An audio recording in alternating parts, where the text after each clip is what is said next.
Hi, boys and girls. It's Miss Cooper. I'm back for our everyday math lesson. Today we're doing Unit 5, Lesson 6, more multiplication strategies on doubling, and this is part 2 of doubling.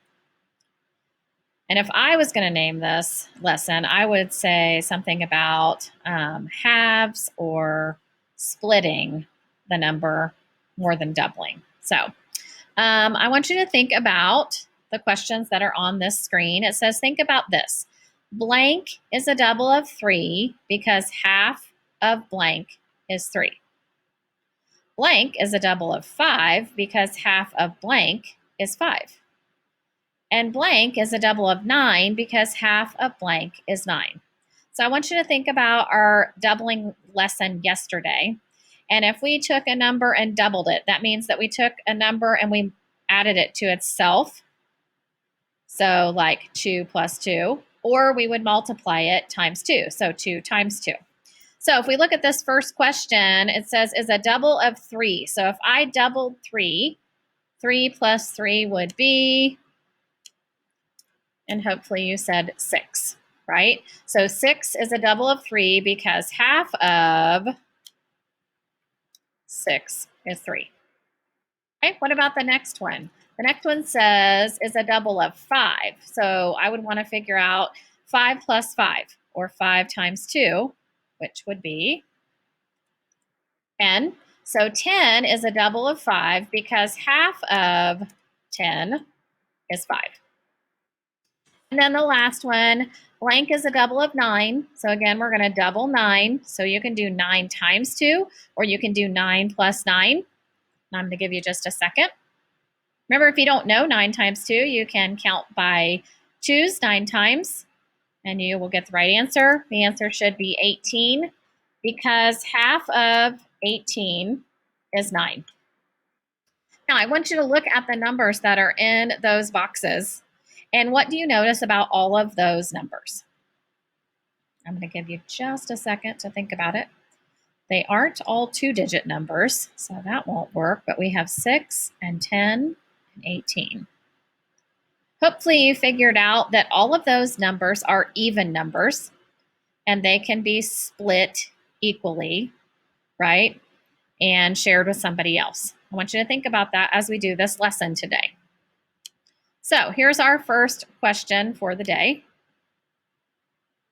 And it says, your friend is planting a rectangular garden that is 6 feet wide and 7 feet long. To buy the correct amount of fertilizer, she needs to know the area of the garden, but she doesn't know how to solve 6 times 7. So think about how your friend could use the doubling strategy to figure out the area. And then we even have a little hint right here. It says you're going to split 6 into 2 equal halves, because we know that we can divide 6 equally because it's an even number. So 6 is the width, 7 is the length. Remember, 7 is how long something is. So we took 6 and we split it into 3 plus 3, or 3 times 2 would give us 6. So we're going to solve for the area of this smaller rectangle now. We're going to solve 3 times 7, and then we're going to do it a second time, 3 times 7, because we've now gotten rid of the 6 because we've divided it into 2 equal pieces that are 3. So over here to the right, you will notice that I did 3 times 7 equals 21. And then I did that a second time. 3 times 7 equals 21. And 21 plus 21 equals 42. So we would say that the answer is 42 square feet. Remember that when we're solving for area, that we always have a square unit. Square feet, square centimeters, square inches. It's always going to be squared for area. Now, guess what? Your friend changed her mind. That happens sometimes. Now she wants her garden to be 4 feet wide and 8 feet long. She needs to find the area of this garden, but she doesn't know how to solve for 4 times 8. Use the doubling strategy to help her solve 4 times 8. So again, we have a little hint here in the box. It says split 4, the number 4, into 2 equal halves. So we would want them to be equal shares. So I know that half of 4 would be 2. So we have 2 plus 2, if we doubled it, would be 4. So that's how we got that answer. So over here to the right in the box again, we're going to solve. We're going to start right here, and it says 2 times 8 equals 16. And then 2 times 8 equals 16. And then I would do 16 plus 16 equals, give you just a second to think about that. 16 plus 16 is 32. So our answer would be 32 square feet. Now I'm going to show you a different way that you can do this same problem. Okay, so let's look. It says find a different way to use the doubling strategy to help your friend find the answer to 4 times 8. And it says, hint, you can start by halving or splitting in half the other side of the rectangle. So last time, this is the same rectangle that we did in the other slide, except instead of splitting 4 in half, we're going to split 8 in half. And the hint even gives us that. It says split 8 into 2 equal halves.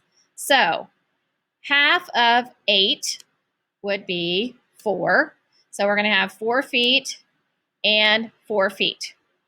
So we're going to start over here in our box, and I'm going to start by writing my multiplication problems. Remember, I have essentially eliminated the number 8 because now I've split it into 2 pieces, 4 and 4. So now I'm going to take 4 times this 4. So 4 times 4 equals 16.